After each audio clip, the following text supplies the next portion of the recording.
Hey guys, welcome to, I always say this, Nathan, but it's always true, a very special edition of the TFL Talk Podcast. Well, it's special because I'm here.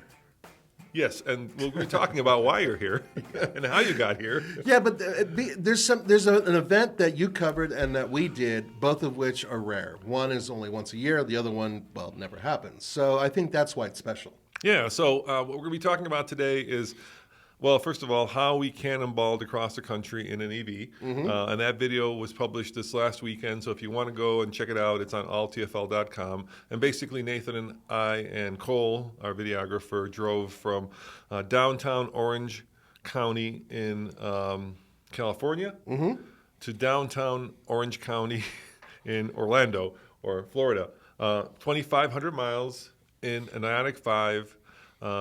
And we call it a cannonball, and people are like, it's not a cannonball because you had to stop and charge. I'm like, well, you stop with a cannonball and gas up. Yeah, unless you have a fuel tank that The holds size, like 1,000 gallons. You're towing something. Yeah, no, we as quickly as possible, but at the same time we had to maintain speed because we didn't want to burn too much energy between stops. So we're going to talk about that, and then we're going to talk about actually what it was like to bring the car back to California, because Hyundai lent it to us, and you drove it back from solo by himself. And then we're going to talk about the recent LA Auto Show with me having kind of a cathartic moment next to a Porsche with the new Porsche Dakar, which it might be the coolest car at the LA Auto Show. All right, so let's start with the actual cannonball. Okay. And our friend, I just talked to Nicole, and I saw her at the LA Auto Show. She back out? Yeah, and that's gonna come flying off. Be careful. Yep. Okay, I got it. Didn't really realize this wire was so taut. Yeah, you're kind of all caught up in that wire. We're still working on wiring, I'll help folks. you. No, it's cool. I'm fine. It's gonna drive you crazy watching this thing go flying. Nobody's OCD here. No, that. Okay, so now when I get out, it'll fly. Got it. Do you want to? The wrong timing thing on. There we go. Should we start over, or are we good? No, we're good. Okay. We're not perfect. If you're watching this on YouTube, you'll figure out what happened. Nathan was wrapped around our little counter there. Yeah, it's totally fine. Okay, we're good. All right. So, yeah, and I am OCD. He's absolutely right about that. So, we wanted, anyway, I was talking about Nicole. So I talked to our friend Nicole, and she's going to try to break her record. Oh, okay. I hear this, but until I see it, I won't believe it. Nicole and Eileen. Okay. So they're going to do the same thing. And if you guys want to try to break our record, we encourage it. Yeah, you'll have to watch the video to get the specifics. But essentially, there's a fountain in Old Orange County, California, that we started at. And then there's another fountain in, well, it's kind of like old, but it's Orange County, Florida. And those two places, basically on using the 10 highway, which there's some other stuff, but that's what you have to do in an electric vehicle and do it, try not to break the law doing it and see if you can beat our record. Yeah, we picked the southerly route because if you're familiar with the cannonball, it was started by Brock Yates, who started because of the 55-mile-an-hour speed limit. He wanted to do a protest, quote unquote. So he drove a Ferrari from basically downtown LA to the Santa Monica Pier, and that's 3,000 miles. Downtown LA to the Santa Monica. No, sorry, Pier. downtown New York to the Santa Monica Pier. You're right, and that's 3,000 miles, and the record for that is, I think, 27 hours. Yeah. But we want to do something that was hopefully legal and hopefully different for an EV, because let's face it, EV is a whole different animal. Right, until they have a massive range available, and there are a couple out there that have some pretty good range, but there's a couple things you have to keep in mind. Highways absolutely hurt EVs' range. They do not like running down highways, so because they can't use their regenerative braking to put energy back in the vehicle, right? Unless you're hitting traffic. So that's one issue. The other issue is that if you're going too fast in an EV, you do burn a lot of electricity. And so you might not make it from point A to point B and hit each charger. So we had to keep all those things in mind. And we were very careful doing it. Right. Yeah, because look, you can't, the thing is, energy use exponentially increases after 60 miles an hour. So in a traditional cannonball, and if you do the math, I think that 27 hours translates to 110 miles an hour on average, which is definitely illegal and dangerous. Yeah. We can't, we don't want to be dangerous or illegal. Right, we don't want to, kill ourselves or anybody else. We also cannot do that in an electric vehicle. No, because you'll use so much power that you'll spend more time charging than you will actually gaining distance by going fast. Right. So it becomes this walking the tightrope between how fast you go and how long you charge, and that's what makes it interesting. So it's kind of like left brain versus right brain. Yeah, I don't like going slow personally. However, there's something interesting. For instance, we took the Ioniq 5 from Hyundai, which is, by the way, a brilliant car. And it has good range. And most importantly for this vehicle, aside from the fact that it was very comfortable, it also has a very fast onboard charger, which means that we are able to, an 800-volt architecture, right? So we could go and power in a ton of juice in a very limited amount of time to go from roughly 30% to 80%, sometimes in less than 15 minutes, sometimes 10 minutes. Yeah. Which is a great, stopping point if you think about it. Because it charges up to 250 kilowatts. Right. Which is a lot. And the reason we chose the southern route instead of the northern route is because we wanted to actually set an EV cannonball record that anybody could break any time of year, because EVs do suffer in the winter, right? Mm-hmm, that is true. Like up to 25% of their power goes toward losses, like heating the batteries, yada, yada, yada. So if you're driving from New York in February to California, you're going to, not have the greatest amount of battery life. Whereas if you're going through, I'll name the states. Yeah, so you start in California, then you zip over to Arizona very briefly, and then you go into New Mexico, I think, Arizona a long time, New Mexico briefly, Right. Texas forever. Over 800 miles, right across Texas, El Paso through Houston. And then Louisiana, Mississippi, Alabama, and Florida. Yep. Now, And they're all warm. They're all warm, although we went through during, in between two different hurricanes, which was great. It's true. And then a lot of other minor issues with weather. But there is this another thing. Now, granted, if you take I-70 up and across, you will be going through the Rocky Mountains, our hometown area, all that other stuff. And it is very difficult. Elevation really hurts. Going up a hill is very difficult for electric vehicles as well. That doesn't mean that in the future we won't try something like that. This is our first benchmark, though. This is our first attempt. And because of that, we've set it. And there's something else that I wanted to mention, and that is, why didn't we use a Tesla? And there's a very simple answer for that. Why didn't we use a Tesla? It wouldn't work. They wouldn't give us one. Well, yeah, that is part of it. But the other part of it is that Tesla has already established a fantastic network throughout the country, and we all know that. You guys know that. But CCS, the stuff that we're using, the stuff that most people will be using who cannot afford a Tesla or perhaps are getting a different vehicle for various reasons, they cannot, at least currently, use those Tesla chargers.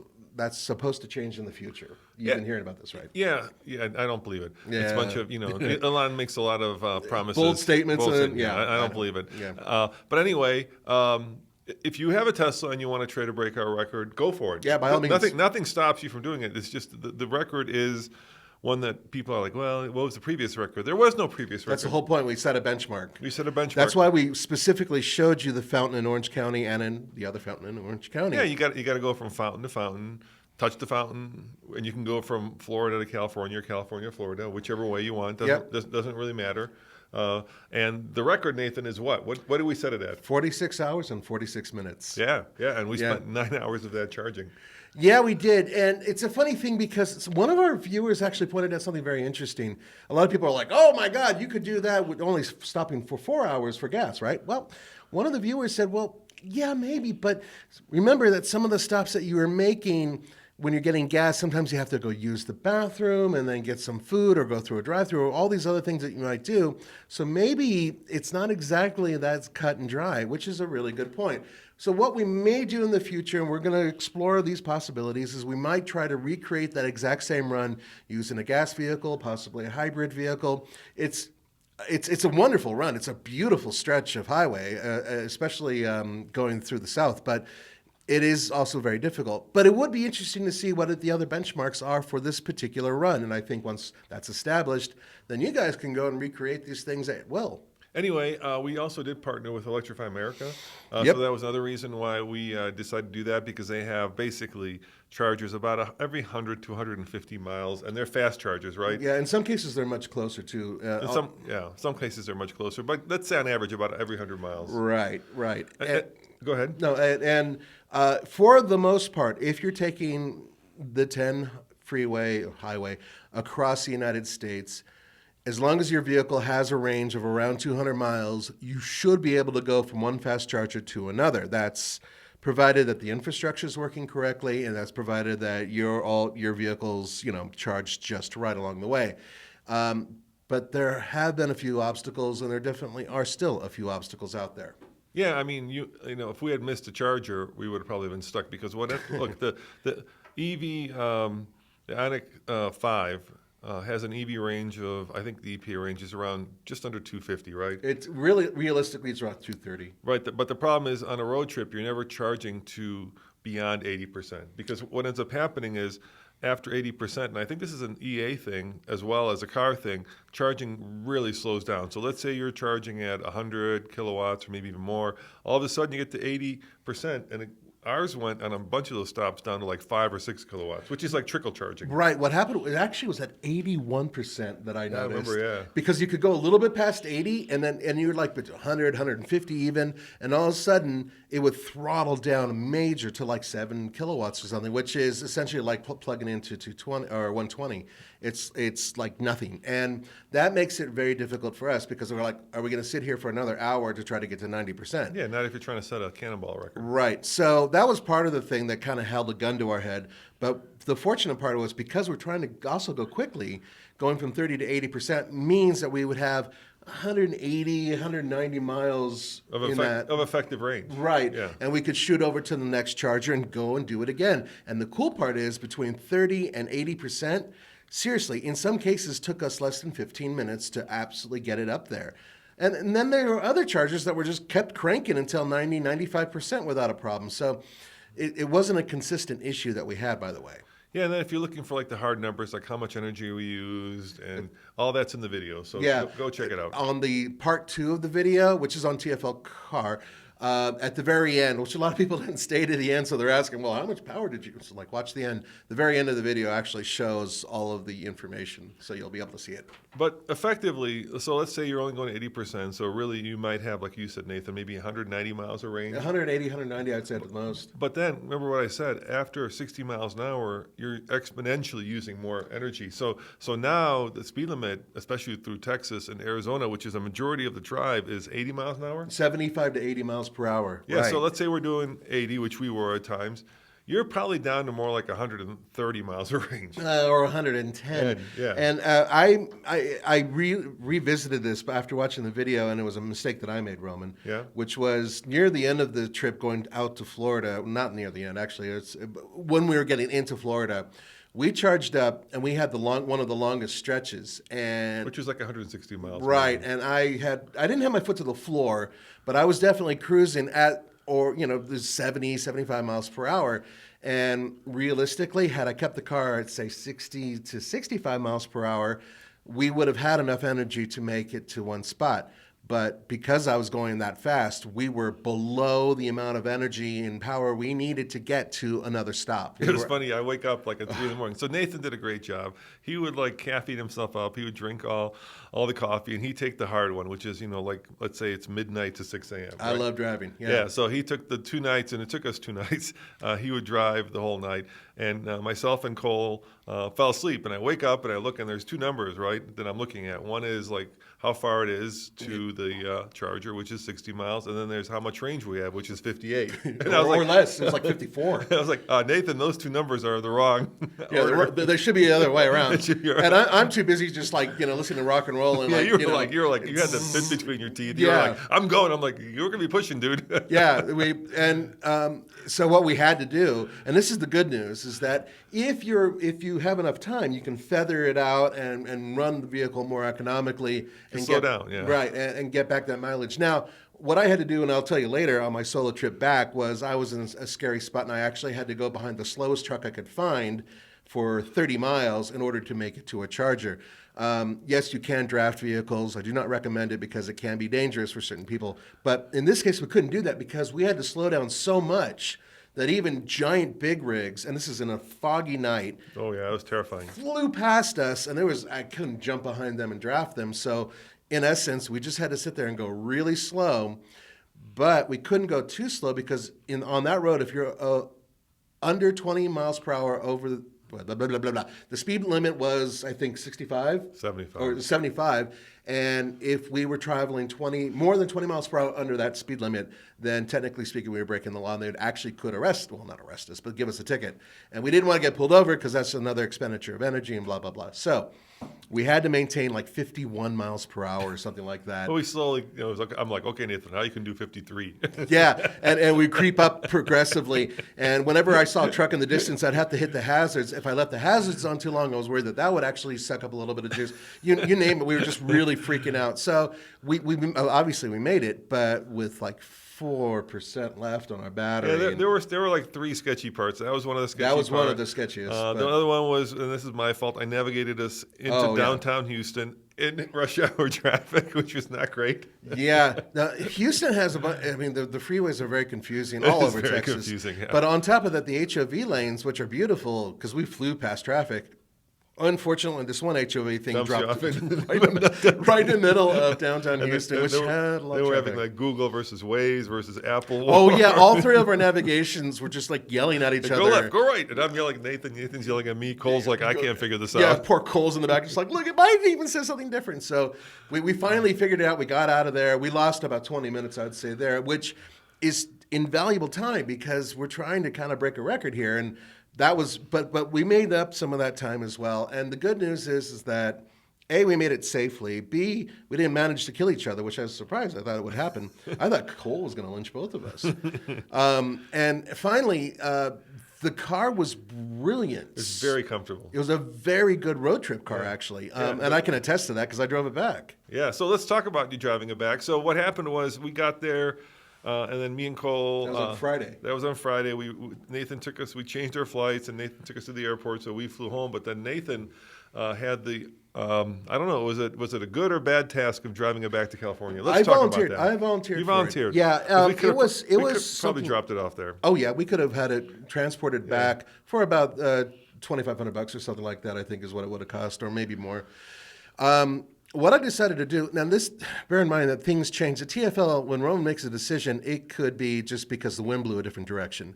So I woke up on the wrong side of the bed. Exactly. Thank you, Nathan. But the point is that we made the decision that I would drive back to LA, and by the time I got back to LA, it would be a day or two before the car show, and that we would have the Ioniq 5 for transportation driving and then around. You'd come into the car show with me, but then what we figured out was that there weren't exactly a lot of great new cars being which debuted. We're going to cover when we hit to the LA Auto Show. So midway through my drive, and I had plenty of reasons I really wanted to get home. I missed my wife and missed my kids, but also I had a brand new car that I hadn't seen yet.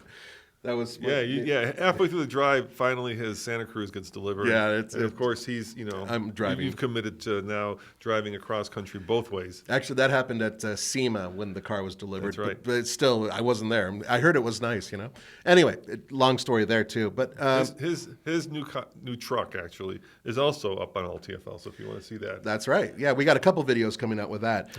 Yep. So I decided, I'll drive back and, have a nice time, save a few hours for myself and listen to my music. I love just driving down the road listening to music. And then about halfway through, Roman calls me and goes, there really isn't any reason for you to hang out at that auto show. So why don't you just bring the car back and fly home? Which I thought, yeah, that's great. But that also changed the whole thing. So suddenly this whole trip changed. And then we made a decision on top of that I should stay an extra 2 nights because I had to meet the guys and drop off all the gear that was left in the car to a motorcycle dealership where they were hanging out because they were picking up motorcycles. Right? Yeah, that's a whole other story. There's so much to it. But by the way, I'm going to get this out there. If you're wondering what happened to giving away those T-shirts and water bottles, we, some people, because we put the videos out, we gave those away and we put those videos as shorts up on YouTube. So if you want to see where those went, or I think there's a few of them are still out there. I think San Antonio, that one hasn't been recovered yet. So go to TFL EV and look at the shorts. Where we hide the bottles, and I think the one in there's like 4 or 5 of them that haven't been, because some people in the videos which were published at TFL Car were like, well, where's the free T-shirts?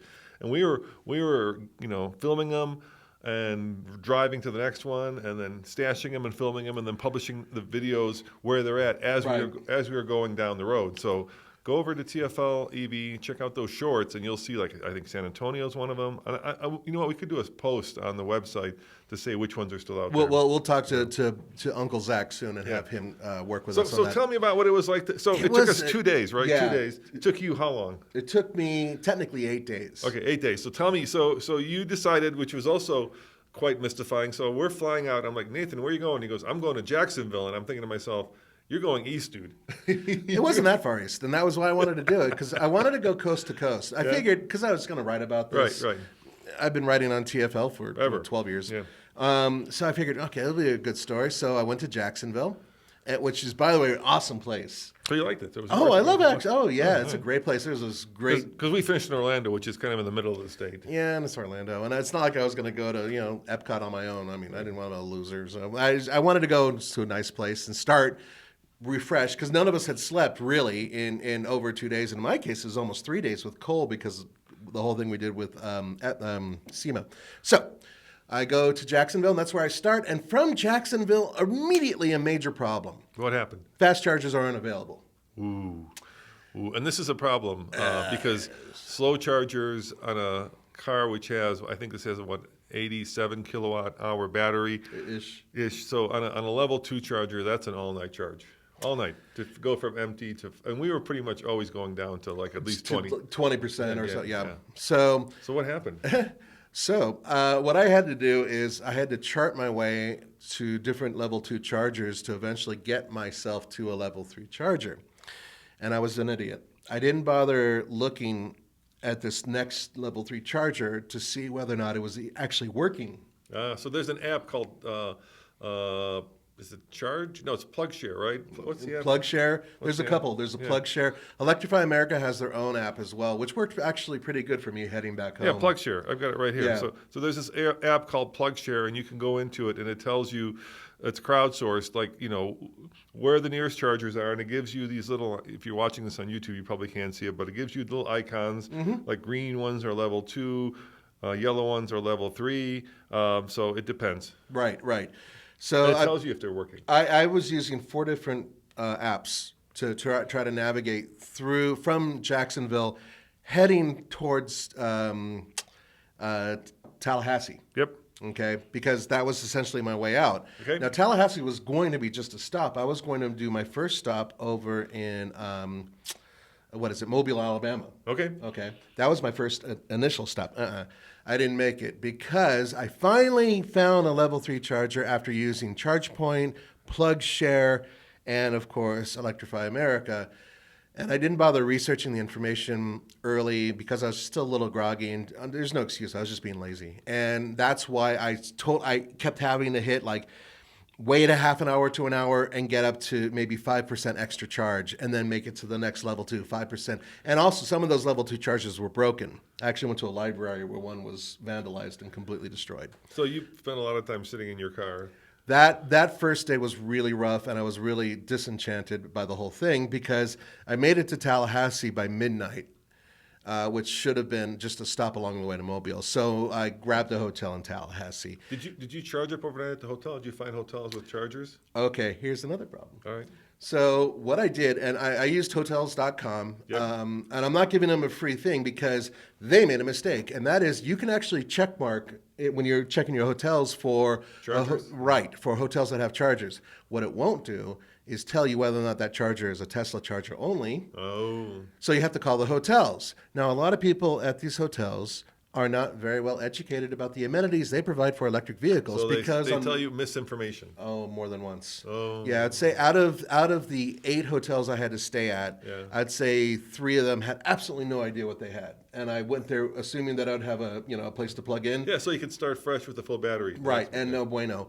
But fortunately, the other 5 hotels did have some pretty good chargers, and I was able to. Sometimes you have to jump through a few hoops and call a number and download an app. I have like 5 extra apps on my phone for these local chargers. But still, I could plug into level 2, and the next day, 100% battery, boom, hit the road, and I loved having that. Hotels need to understand there's a big difference between a Tesla charger and a non-Tesla charger. And unfortunately, they just didn't know or understand the problems there. I got to tell you, though, I made a discovery The second day, went to Mobile, Alabama. I've never stopped in Mobile before. Yes. What a great place. We liked it. We were there. Absolutely awesome. We charged there, but it was 3 in the morning Right. at the Walmart, and Right. there were like stray dogs wandering around. Yeah. It did not look that charming to me, but I bet you it is if you're there in the daytime and not there's at a Walmart. this beautiful river area, Really? and there's an old town area, okay, and cool. the food was incredible. there you go. and there's a Mobile. battleship. Very, very cool. I remember we passed the We passed the battleship, battleship, like, and yeah. it was like murky fog, Yeah, and all of yeah. a sudden there's a battleship out of nowhere.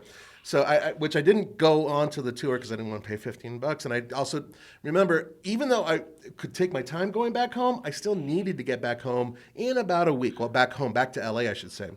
Anyway, so there were other challenges here and there where there were minor issues, but I had one big one along the way where I was almost completely stranded. Okay, tell me what happened. And you remember this place, Junction, Texas. Oh, I remember Junction, Texas. Remember there was a motel? Yes, yeah, I remember. But they had 4 chargers there, right? Yeah. So I get there, and there was a very nice family that was there with the guy's wife. He was in an EV6, and she was on the phone screaming.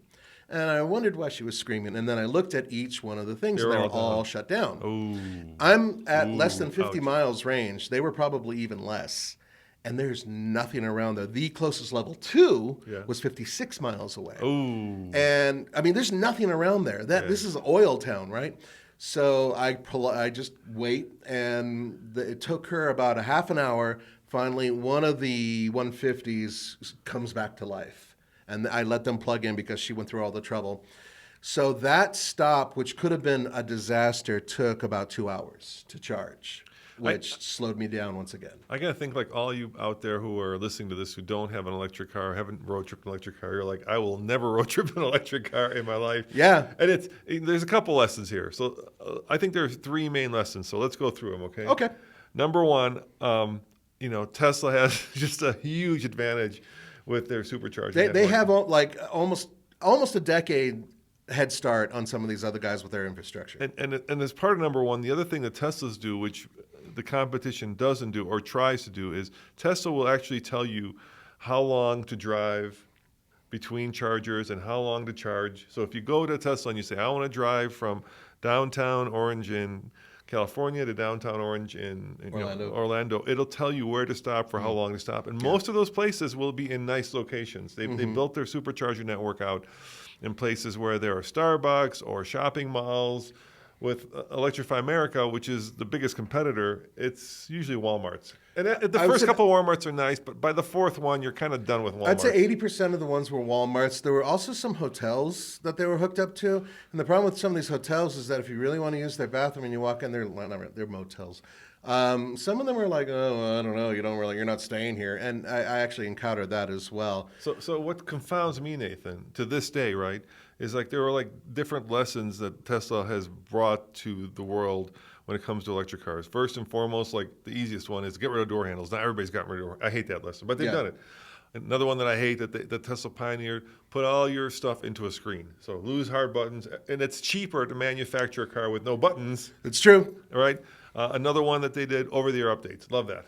Right? That's great. Love that. But the one, and these have all been copied by all the other legacy manufacturers. Yep. The one that they should be copying, that none of them are copying, which is astounding to me because it would guarantee, unless you buy Tesla, that you will own the future of electric cars, and that could be all cars. Build out your own charging network. Why isn't like GM or Ford? Why are they all constantly like relying on other charging networks? They're investing in other companies that call themselves experts, and in some cases, it's mind-boggling. Yeah, and there's recently been a huge surge of money in the infrastructure campaign to build these out. Here's my request. It's a very simple one. Okay. What was the one thing you think we really missed going to these places that we had to go to a gas station to do? Clean bathrooms? Close. What? Squeegee. Oh, no squeegees. Think about this. Each charging place essentially works like a gas station. You go there to fill up your vehicle and to go on. In some cases, you're going on a highway for even just 100 miles. Your car could be covered in bugs and crap. there's no place at any of those electric places to find a little squeegee. One had it. There was one at a gas station. The Electrify. One by EA the gas station though, had right. one. They had them, yeah. Right, but that doesn't count. I'm talking about just all the normal ones. Hey, how about another one? And this is just a suggestion. How about a roof if it rains? A roof, wouldn't that be nice? And shade? Which it did rain. I had this rainy, horrible night. Okay. And I'm here with high voltage monster cable. By the way, these cables are not very flexible. I know a lot of you guys were making fun of me like, oh, Nathan, you're complaining about backing up and plugging in, which does kind of suck. But what really sucks is having to take the cable, which is like a fire hose, and bending it and trying to get it into this port, because sometimes things are in your way, or the way they're set up, they're not all uniform. Some of them are where you can pull through, which is great. Some of them are set up in a line like an ATM, and that's not so great.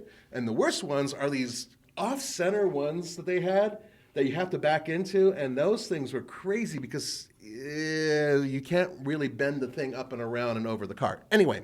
You know what they do in a lot of places? They have the cable come out of the top. Yeah, I know. Which makes so much more, as opposed to the and side. It's got like there's a spring thing on it. There's a spring there, right. So if the cable comes from the top, whether it's on the left side, the driver's side, or passenger side, it doesn't matter. You just plug it in, right? And pull it down and pop it in. Whereas if it comes out the side of the charger, you got to get the right side of the car to the right side of the charger. And here's the other crazy thing. Electrify America, and I don't know what the thinking was, but this is how it is. They have two cables coming out of their chargers. Yeah. If you're new to electric cars, you might think that if Nathan is plugged into one of those cables, that you could plug into the other one. It doesn't work. It doesn't work that way. It's just the machine itself. It's basically two cables so that you can plug in on either side. And when people plug in the other cable, it turns off your charging. Right. So in other words, unlike a gas pump where there's usually two nozzles in a thing, and one's for one side, one's for the other, or whatever. That's if you have a gas pump with two of them. That usually means the gas pump has two different machines that actually produce gas. Imagine if a gas pump, right, had two gas things. That's what I'm saying. Yeah, instead of one, right? That means both would work. Yeah, but they don't. Only No. one. In this case, at these electric things, there's two little things that you could put in your car, but realistically, only one of them is working from the machine. So somebody else who's inexperienced grabs the other one and plugs it in, it'll shut off yours. If you're not around, you're in trouble. So the latest news last week was that Tesla's trying to make their connector the standard, right? So we use CCS. Right. Europe uses CCS2. The Tesla ones are much better, but it's too late. That horse has left the stable, man. You're not going to. Is there any way that they'd allow some sort of they're allowing converter? it. They're opening it. They said but now you're going to converter. Yeah, you could probably get a dongle, but the problem still is you got this. The Tesla cable is smaller, the connector is smaller. It's just much more pliable, and so they're saying, "Hey, let's make ours the standard." But they should have done that 10 years ago when they started. Now CCS has become the standard, which are these. You're right. They're these awkward, big, like they got the two DC plugs on the bottom, and then they got the connector, the regular connector level 2 on top, and it's hard, right? Because it's cooled, and so inside that hose they have a cooling element in it too, and it's. So, and people swear up and down that the CCS is a better system that can provide actually more power in the future, blah, blah, blah, blah, blah. I don't care. I just want to be able to charge the car, at every charger, be able to squeegee my windows, have a roof to cover my head if it's raining. And it is mind-boggling how sometimes, they're down, right? It would seem like, like we have, I don't know how many plugs in here in this room, and they never go down, but those chargers go down, with a terrifying frequency. So anyway, so you made it, right? You weren't stuck at this place. No, I was able to get it. That took 2 hours. That was a 2-hour stop for me. And people might be wondering, why don't you just plug it into the wall? Because you do have that wall charger. But sure, and that would give me 1% in an hour or 2% in an hour. It would be like filling up your gas tank with eyedropper. Yeah, exactly. It would take a long time. And a lot of you guys say, yes, the gas station's at home, and you're absolutely right. A level 2 charger at home, or even level 1. And you own a Leaf, so yeah, and that's how I charge it. I use basically 120 all the time, sometimes 220, but really 120. Plug it in, the next day it's ready to go. It also has a 30 kilowatt hour battery, and it's never fully empty when I bring it home. And I have solar, so I don't mind doing it. So those are many different things. In this case, though, I will say that 90% of the trip was awesome, and the electric car was fine. I had no major issues. 10% of that trip was either infrastructure issues or issues with these hotels that I mentioned where they told me in a wrong way, oh, yeah, we have a charger. Oh, sorry, you can't use it by the time I get there. You know what we learned when Andre and I road tripped the Lightning, because we had very similar issues from Detroit. Right. We learned that the best hotels to stay at are the ones that are near the Electrify America ones. So I should have passed down that bit. I didn't even think about that. Bit of learning to you. Yeah. So usually, the Electrify Americas are also off the highway, right? In a Walmart. So you find a hotel that's in that same kind of complex with the gas stations, a Walmart, and the hotels. And then if the hotel one is bad, you're next to an EA station, and you can just go. Boom. It's nice to have it plugged in overnight. But if there's an EA there, you don't care because you can always drive. Which is what I had to figure out on the fly, that there was an EA. And I used ChargePoint like probably half a dozen or more times. And ChargePoint, with only one exception of the one that was broken. Well, there's two that were broken. One was actually like physically someone destroyed it. I don't get you people sometimes.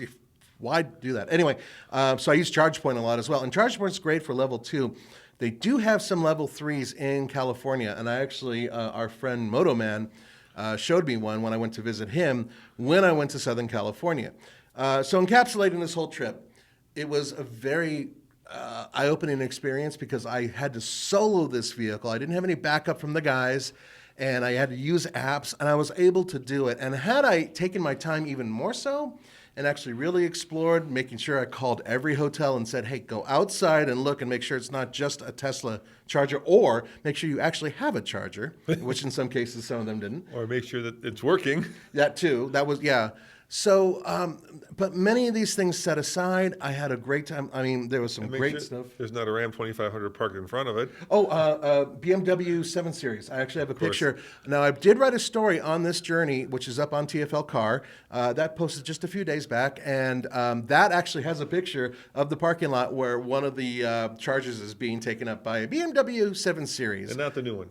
Not the plug-in hybrid. The old one. This is a much older one, and I think I wrote down below it, the struggle is real.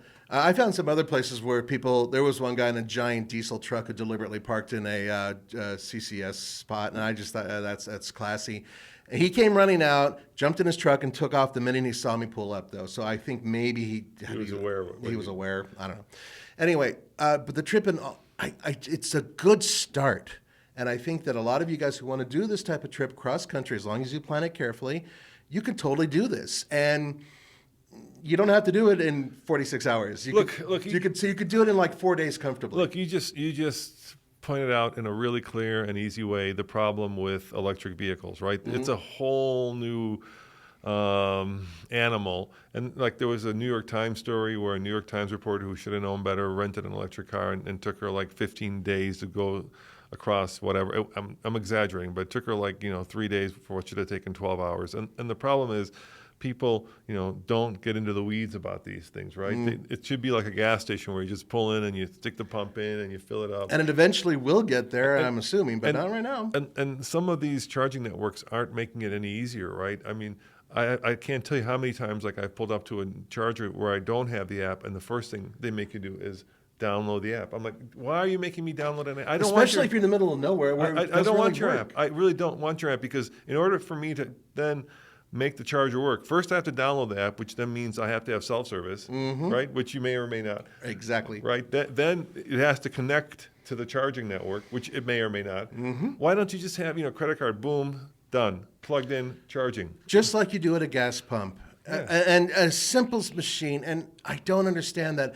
I would have been more than happy to deal with 150 all the way down the road. I didn't need 350. And that's another thing you bring up. People don't understand the difference between. So it's also very confusing. So battery size is measured in kilowatt hours. Charging speed is measured in kilowatts, and the two aren't interchangeable. They're very different. Right. And like one of the most popular vehicles out there is the GM Bolt, and the Bolt EUV, right? Yeah, EUV. And those have a huge Achilles heel in that they can only charge at 50 kilowatts. Well, that's really slow. So that's super slow. And what ends up happening is people who don't understand the difference between 50 kilowatts and 150 kilowatts and 350 kilowatts will pull up in a Bolt, plug into the 350, and they can only absorb 50, whereas us in the Ioniq, We could go to 225, no 250, problem. and then we're stuck using the 150. And if that person in the Bolt had plugged into the 150, they'd still only be maxing out at 50. Right. Think about it this way: that it's like a ring that you're trying to shove fluids through, and 50 is maybe 3 inches in diameter, but 250, which is what our Ioniq 5 was like, like a garbage 20, can. Yeah, it's huge by Exactly. comparison. The amount of energy that could flow through And there. the Hummer's even bigger. Oh, the Hummer's ridiculous. Yeah. But they all also, it's another important thing, even though that is their maximum capacity for speed, that isn't necessarily where they're going to charge the full time. As a matter of fact, rarely do we ever go above 225. Yeah, I think we saw I don't think we ever saw. I think we saw never got to 207 was the yeah. highest. No, So- we got to do 20. So there are these it's called the charging curve, right? And the way that EVs work is if you're at 20%, the battery has to be at the right temperature to accept the max amount of voltage. And then if you're lucky, you'll get the max amount, but then over the course of the battery life, it slowly starts to decline until it falls off a cliff at like 80%. Right. And then if you plug the charger in and it doesn't work, you don't know if it's the car not accepting it or if it's the charger not accepting it, or if it's both, or if it's neither. You just don't know. Yeah. So, just to tell you my funniest let's hear it. story of the trip, which you were involved with, I kept telling Roman, I cannot wait to get to New Orleans and get myself. That's right. We blew through New Orleans. Yeah. We saw it at night. We didn't even. No, we didn't. We actually went over New Orleans. We went through Baton Rouge. Yeah, we went up and over, right? And we didn't because, and frankly, it was good reason. We would have congested traffic and everything else. Trust me, I spent the day there. We were like, dang, we were wanting to see New Orleans. Yeah, I wanted to get a beignet, and I wanted Exactly. to have some etouffee, and all. Come on, a guy my size. Yes, I'm a foodie. So, but I'm saving it all up for this, right? I get into town, and it's Monday Night Football. Monday Night Football, the Ravens versus the Saints in Louisiana, meaning there are a million people. I've been there before, and forget it, you're not parking, much less going anywhere near a And that charger. stadium is downtown. Yes, it is. And, I was just like, I wonder why there's so many people wearing jerseys. Wow, they must really be into their team. You go, guys. And I couldn't figure it out. And so You didn't have a ticket, I take it. no, God, no. But more importantly, I wouldn't, I'm a Steelers fan. Yes, it's a You rough if year. you had a ticket. Yeah. So fortunately, I was able to go. Worst year for the Broncos. The Steelers and the Broncos are both doing really, really bad this year. I think what they're 3 and what are they? It's bad. Yeah, It's it's just bad. Yeah, it's bad. Yeah, it's bad. Yeah. Anyway, so a police officer, I pull over to this one place that a friend of mine suggested, who's actually a sommelier out in California, but he's like knows all the food. Go to this place, you'll love it. Okay, I tried. No way I can park. I'm just sitting there in the car, and a cop knocks on the window. And I'm thinking, oh great, here comes a ticket. Damn it! Unroll the window. He's a fan of the show. He recognized the car. Oh, that's cool. And he says, there is no place for you down here. And he even said, aren't you a Broncos fan? And I wanted to correct him, but I didn't want to, it's like, no. Not time to argue with the guy. No, and so he sent me out of town, away from, the French Quarter and that whole area, and to a wonderful seafood place. It was great. And the next day, yes, I got beignets. Found out that you're not supposed to eat those in the car. Powdered sugar everywhere. It was like the worst thing. And I'm not even supposed to eat these damn things, but they're so good. Now your wife's going to know. Oh, she already knew. Okay, She called me an idiot. So shortly after that, Roman calls me. And he's just checking up. Hey, how you doing? Checking up on the phone. And I said, I just went downstairs. Yeah, I was downtown, and there was a big game, and I can hear Roman like, on the phone Did you have laughing. Cafe Ole too? Yes, I did. Of course I did. all You right. know me a coffee. I had like 3. Okay. Oh yeah, that was the other thing. I had way too much coffee on this trip.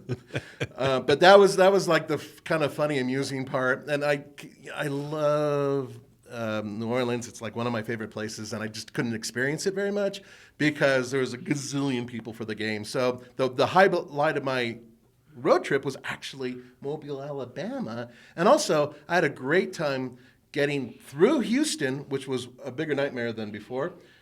3 hours to get through Houston. Ugh. 3 hours. Wow. Yeah. Yeah. We so didn't time that right. We went right through we got lucky. like 5 o'clock traffic. Anyway, but it all worked out. So let's move on to why I was going back to LA, and that is for the LA Auto Show, which for those of you who are not able to see this program, if you're listening to it, behind me is an awesome picture of Roman, one of your better hair pictures, where he's next to a very interesting Porsche 911. In my mind, the highlight of the show. I agree, but I do want to, before we finish off with the road, I do want to thank Hyundai. Oh, thank you, Hyundai. I want to thank Electrify America for making this possible. Right. Because Electrify America did go out of their way, and they did basically make our chargers free. So we told them what chargers we were going to be stopping at. Right. And I kind of feel like that was a benefit to everybody else who was charging. Yeah, everybody else is like, "Hey, it's a great day, isn't it?" They're like, "Yes, we didn't want to tell them why." I didn't want to tell them why because we were coming through. In the video, in the second video, we did talk about because it shows what the price would be. Yeah. So we did show how much it would be for all that charging. Thank you, EA. Oh, absolutely. And thank you guys for watching because, without you guys, we couldn't we could have done it, but it wouldn't have obviously been as much fun or interesting. And like I said, if you do want to try to find some of those hidden T-shirts and EA water bottles, there's like 5 of them still out there. 5? Really? I think so. I think we stashed like 18. Okay. And I think 5 didn't get found. Okay. Well, we will put up an article coming up very soon TFL, on All TFL. You'll see it, and check it out. Call your friends, find out, and let us know if you want us to do this again too. Yeah, let us know. And good luck to you, Nicole and Eileen. I hope you guys break that record. 46 is the record. Yep. All right, so LA Auto Show, Nathan. So I'm sitting there, crouching in front of the new 911 Dakar, which is Porsche's 911 off-roader, believe it or not. So they built a car that goes back to the heritage of racing Dakar. And you can't see it, but in front of it was the original car that raced Dakar. So what do you think of that thing? Well, first of all, I'm a huge Dakar fan. You know this. Yes, I know. You were a crazy Dakar fan. Yeah. That's coming up, by the way. Yes, it is. Yes. Yeah. And I see this, and I always thought to myself, would I sell my children and my wife and my house for a car? And I always said no. Now I'm thinking. So that car costs $225,000 starting. That's I could totally sell half my house for that. Okay, if you get an allocation, and then they're only building 2,500 of them. And you see something interesting about that car? The roof rack, the tires. The livery. Oh, the livery. Yeah, well, that's just like the. No, read what it says. Rough road. What would that said originally? You know this. Yeah. Come on, you know this. Rothman's. Exactly. Very good. Yeah. So they did, because cigarettes are, of course, not cool. They changed the Rothman to Rough Roads. To Rough Roads. Oh. I thought that was pretty clever. 953. I like that as well. So it's got a fixed spoiler in the back. It's got this, the regular Porsche engine. It does have, how Porsches have that front axle lift, where if you're going to go over a speed bump, it'll pop it up. Yeah, they put that on both the front and the rear. Oh, cool! So you can raise it up, I think, 7.5 inches of ground clearance, which is good for rally cars. I don't know if I would want to necessarily take that over a dune per se, but there's a kind of a point here. This is actually something that you can buy as a regular customer. Now, there's another company that builds these, and they take old 911s, strip them out, and actually turn them into, or 912s even, and turn them into full-on Desert Dakar rally vehicles that actually go out and race and do these cool rallies. But those are, purpose-built for off-roading. This is actually something you can drive every day, which I don't care how goofy it looks to some people. I would, with the roof rack and the tanks, I would drive that every day. Red recovery hook? Oh, and it's red. Oh, Tommy would be thrilled. Done. It's a done deal. So I'm with you. I love these off-road Porsches. So cool. But I was talking with one of the other automotive journalists there, and my fear about these, and I think they'll sell all 2,500 of them. Oh, I think they already have. I don't think they have yet, but I think they will. It's a lot of money, right? I mean, you can get a 911 turbo for that. Yeah. It's not a turbo. It's just a regular, what is that, a 4-liter, I think, in there now? Something like that. Yeah. Puts out like 500-ish horsepower. Still puts 480 horsepower. Plenty of horsepower. And all-wheel drive. Yeah, and all-wheel drive. But the question, Nathan, and this I think Aaron Robinson brought this up, or I forget, or maybe it was one of I saw Aaron as well, but on a different thing. Yeah. So my question, or this person brought this up, is you buy it, right? And you drive it, and then what?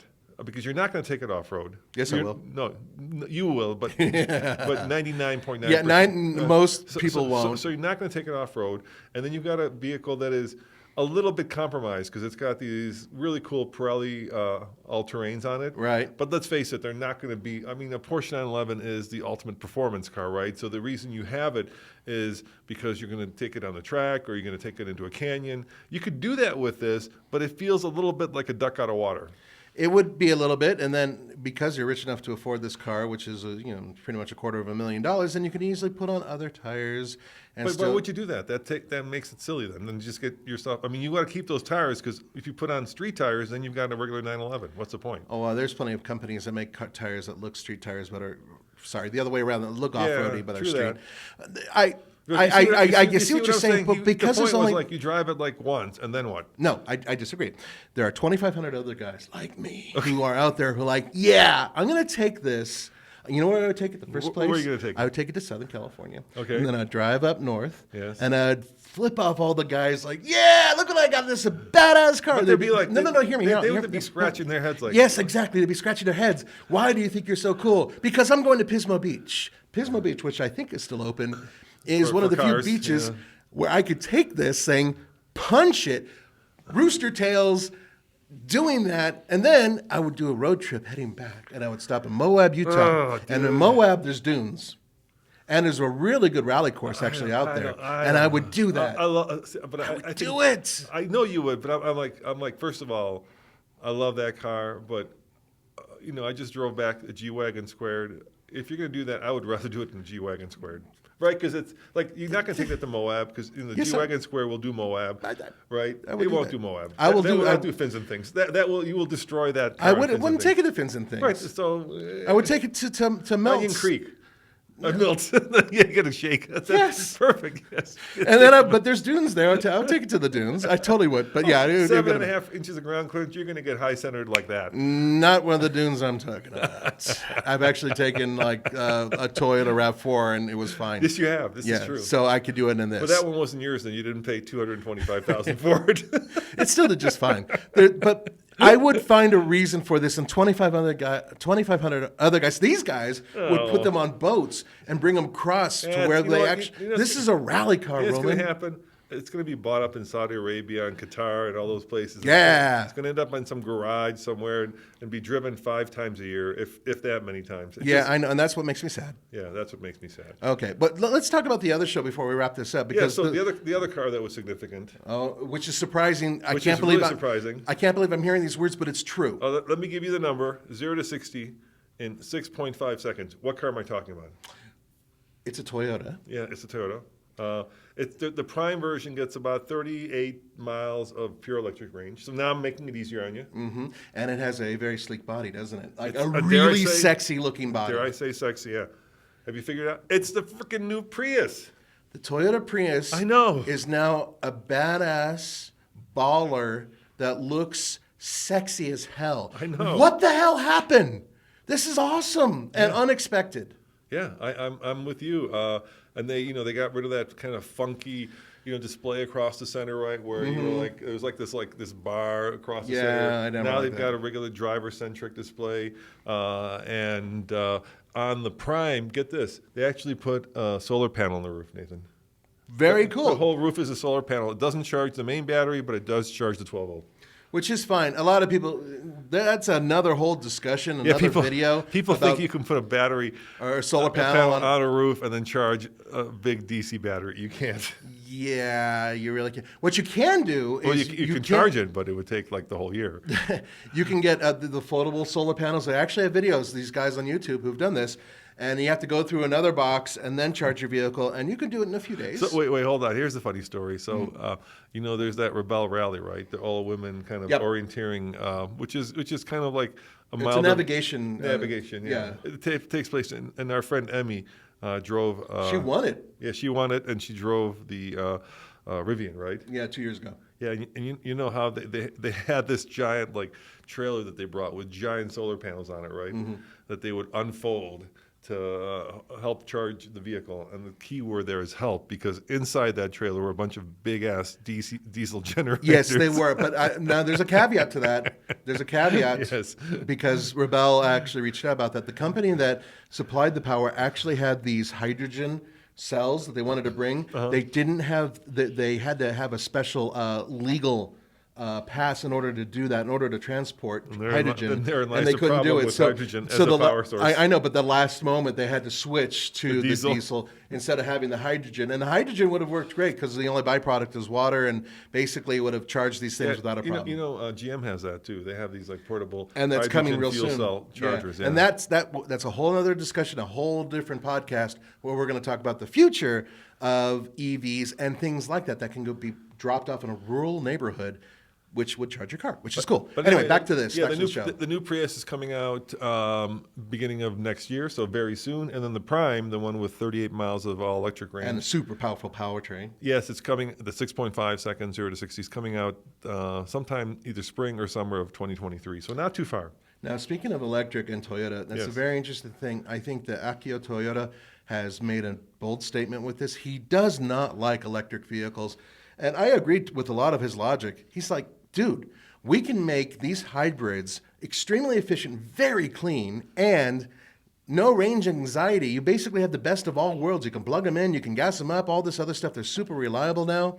And he is royally ticked about the fact that everybody's leapfrogging from hybrids, going straight to electric vehicles and not giving these plug-in hybrids a chance. And I actually agree with him a little bit. And that's, once again, another discussion. But I think that the Prius that you're looking at, the new one, that is definitely like his answer to that. I actually think the whole industry has taken a big step back.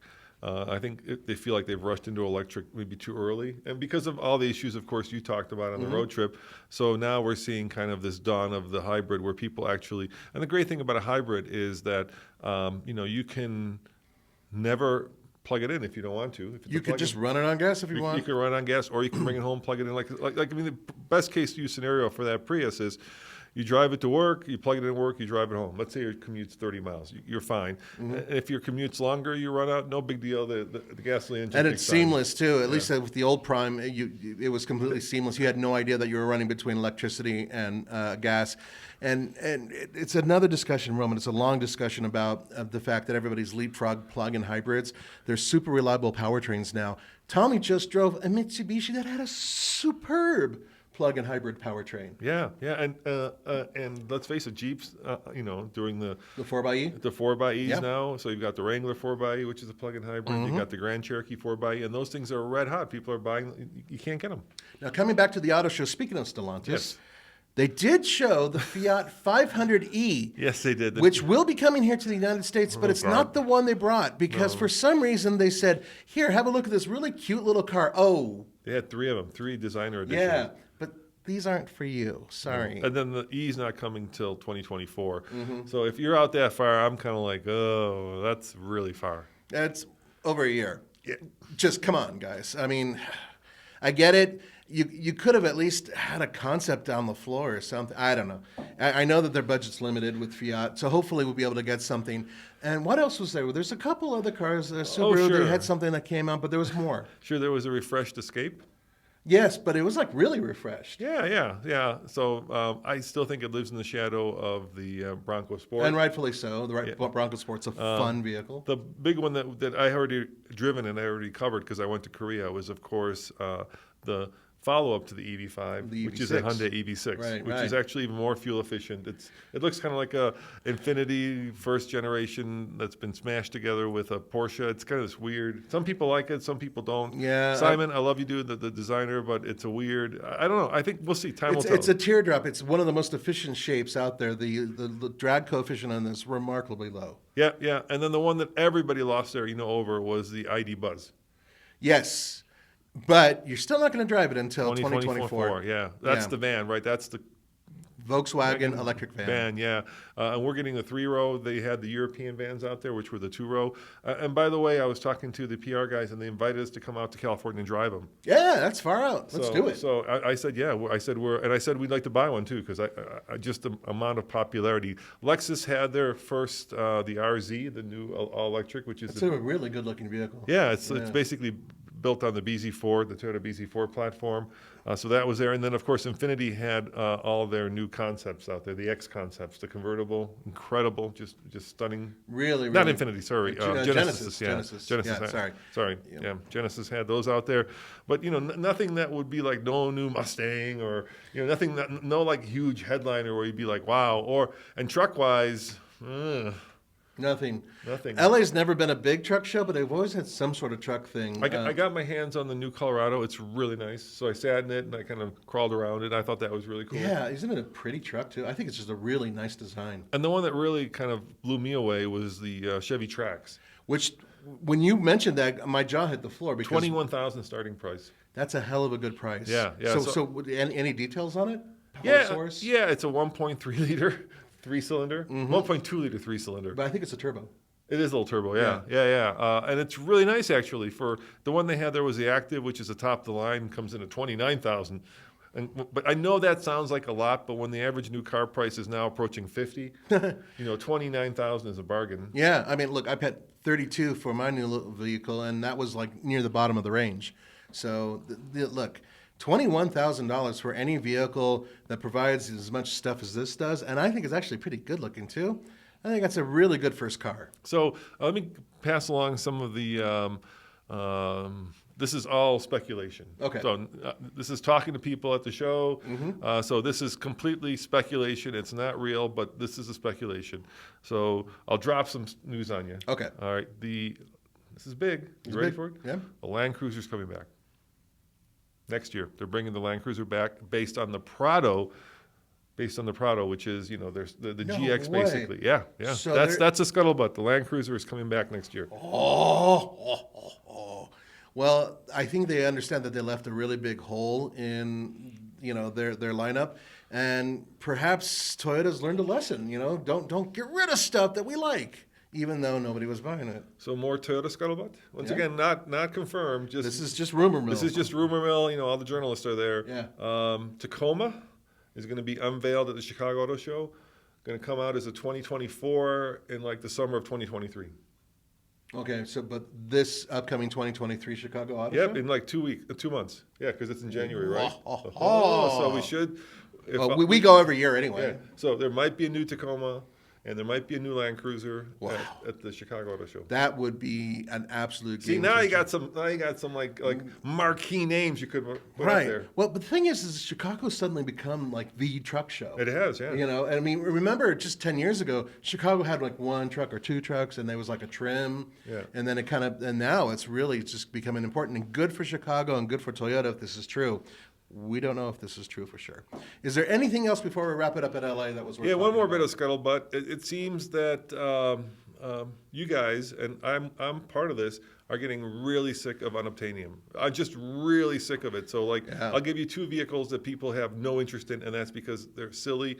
They're great vehicles, but they're not, because of dealer shenanigans, they're not obtainable. So Honda Civic Type R. Oh yeah. People are like, it's a great car. I'll never get one. So why even like at this point they're like, I don't even care about it because it's not real. And the other one is the GR Corolla. Same thing. People are like, great car, but the dealers are going to mark them up by just 10,000 at least. At least astronomical amounts. So why even bother? And I think there's a lesson there for you manufacturers that you probably need to start reeling in your dealers, or you need to figure out some way to get people, because now you've got your halo cars that people are like, what's the point? This is just pie in the sky for me at this point. And that was the sentiment I heard over and over from not just journalists, but even from people at the show that I talked to. Roman, when I ordered my vehicle, in order to not have to go through somebody who was marking it up between $1,000 and $4,000, I had to wait 4 months. Yeah. And that's the other thing. Now, look, we're seeing light at the end of the tunnel. We've already seen that some of the used car prices are actually starting to come down now. So the bubbles kind of burst on that. And it's slowly coming down, which is great. But as for all this other stuff, we're still waiting, and it's still going to take a while for everything to catch up. But the halo cars aren't going to change. Dealerships have been doing this for years and years and years, and they're going to keep doing this until we move to a new model. Tesla's using it. Ford's starting to play with this idea. And I truly believe that dealerships have lost their right to sell vehicles, especially if those dealerships push prices like this. It's unconscionable, it's unfair, and you guys, people are remembering this now, and they're not going to go to you when they find, oh, this dealership was going to overcharge me. Yeah, forget it. I'm going to go somewhere else. Oh, forgot two things about the Toyotas. Oh, go ahead. Toyota Tacoma, 4-cylinder turbo, most likely. Yeah, we've been talking about that for a while. And the Prado, probably the powertrain of the Tundra, the 3.5 liter. I wonder if it's going to be V6. the hybrid version. Don't know. Yeah, that would be interesting because that thing is a monster. And no new Foreigner in the near future. Still, Which is crazy, but we've been hearing a lot of stuff about that. And you can go to all TFL and definitely TFL Truck and learn more about stuff we found out months ago about the Forerunner, all the trucks actually, because the platforms that they're going to be based on are supposed to be all the same. But if this Prado thing proves true, then it might not be true.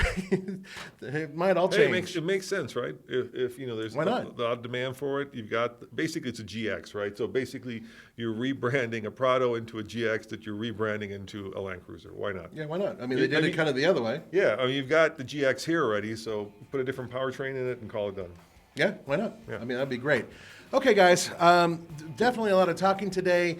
I believe by the time you guys hear this, you'll be stuffed with turkey. No, today. It's going up today. If you're listening to this... Well, I'll be stuffed with turkey. You'll be if you're watching it, it'll probably be after you're stuffed with turkey. But if you're listening to it, it's today. Okay, so nonetheless, have a wonderful Thanksgiving. Guys, please be careful out there. Remember, a trip to Japan is a real thing, and it can make you tired behind the wheel. And thank you to all our Patreon friends who make this podcast possible. Yes, thank you. We get your emails, we read them, and Andre does a great job of answering them. And what was one more thing? Shoot, it was something important, and I forgot. Live long and prosper. I'm holding up the Spock fingers. All right, your phone's ringing. All right, see you guys next time. Bye, Ciao. guys.